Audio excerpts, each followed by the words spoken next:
Hello everyone, my name is Relax and Panic, and this is another reaction to the Monogatari series. It is Koyomimonogatari episode 6, and as always, if you want to see the reaction itself, go down into my descriptions, follow the links, replace the circumflex dot parts with real dots, and enjoy. Once you've done, feel free to come back here and hear my thoughts about this episode. So, see you soon.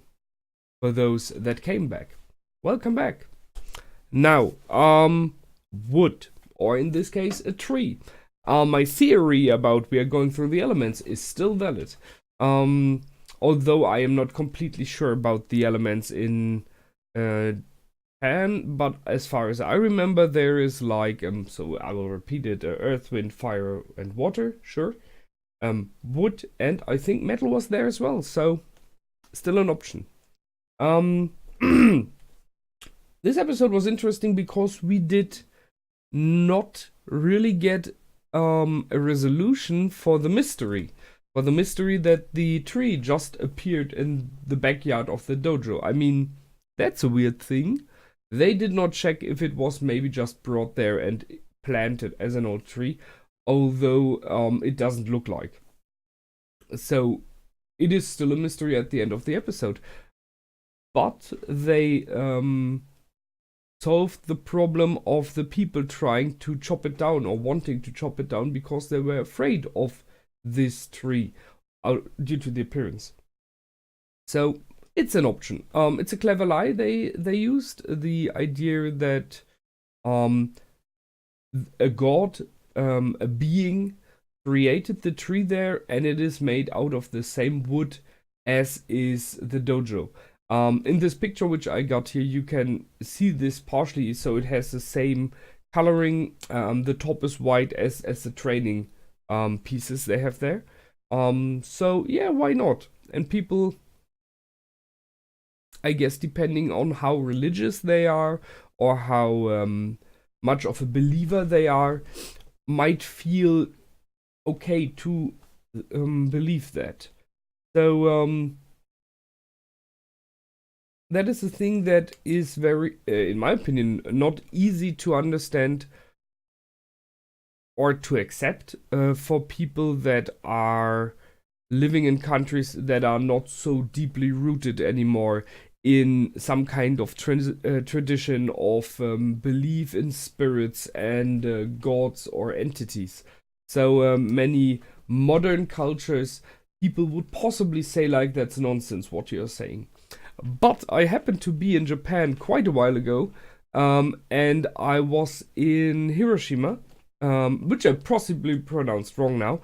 And I remember walking through the streets there, and there was in an alleyway, there was a shrine between houses. You know, there were houses next to each other.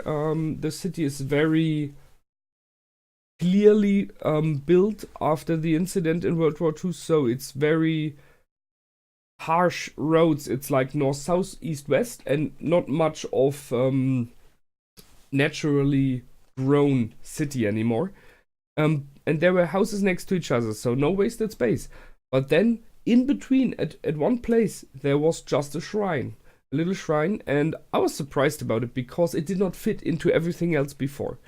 And so when we came back to our apartment later on, we asked the I don't know what to call it, a landlady, something like that there, and she told us the story about this shrine.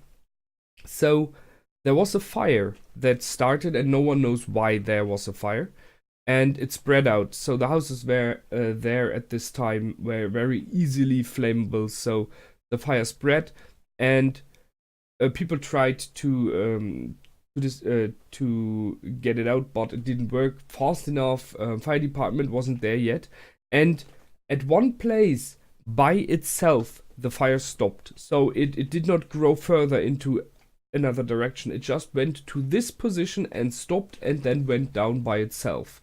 That is what they say. That is what they believe to be true, and that's the important thing. So when the smoke cleared and they went through the rubble later on, they found at this exact position, they found a little statue of a fox.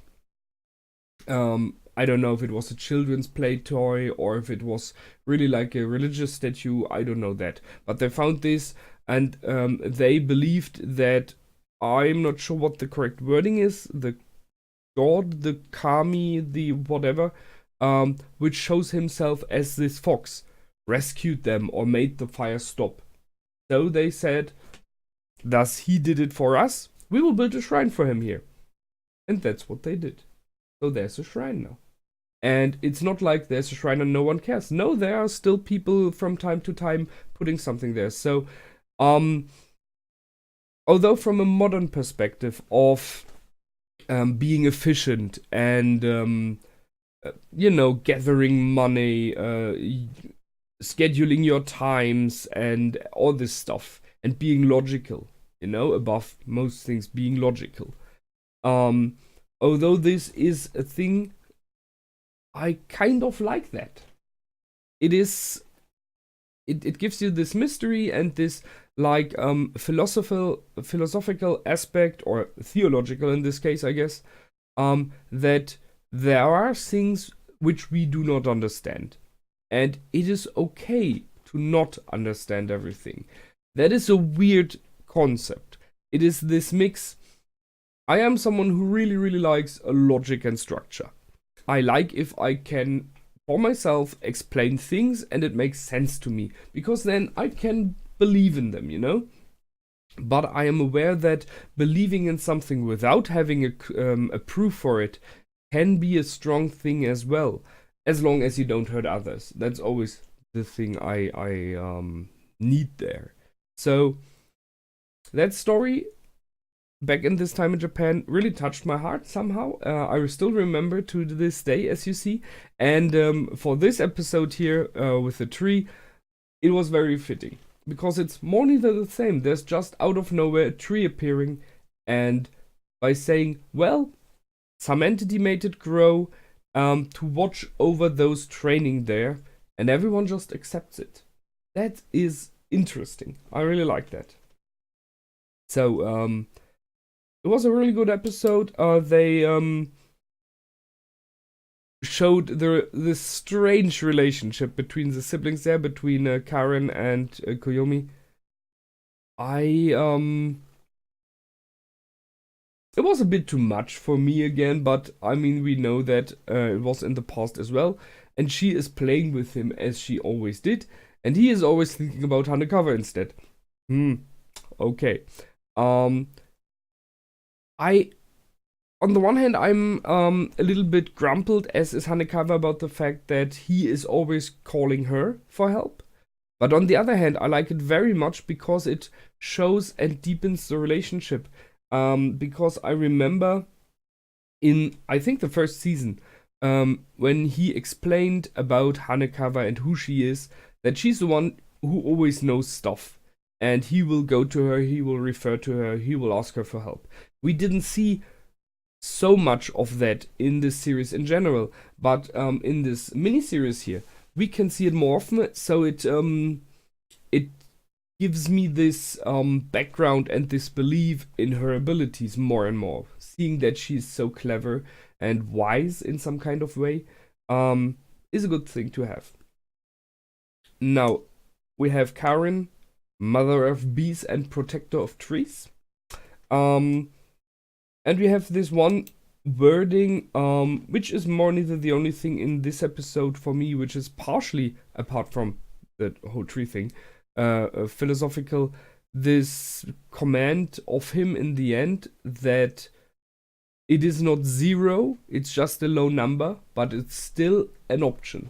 So this, by saying, well, it is not zero, but it is a very small chance, so we will deny it or ignore it.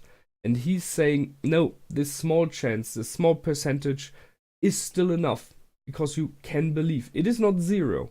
It is this, there is always a chance, and why not? Why not go with a low number?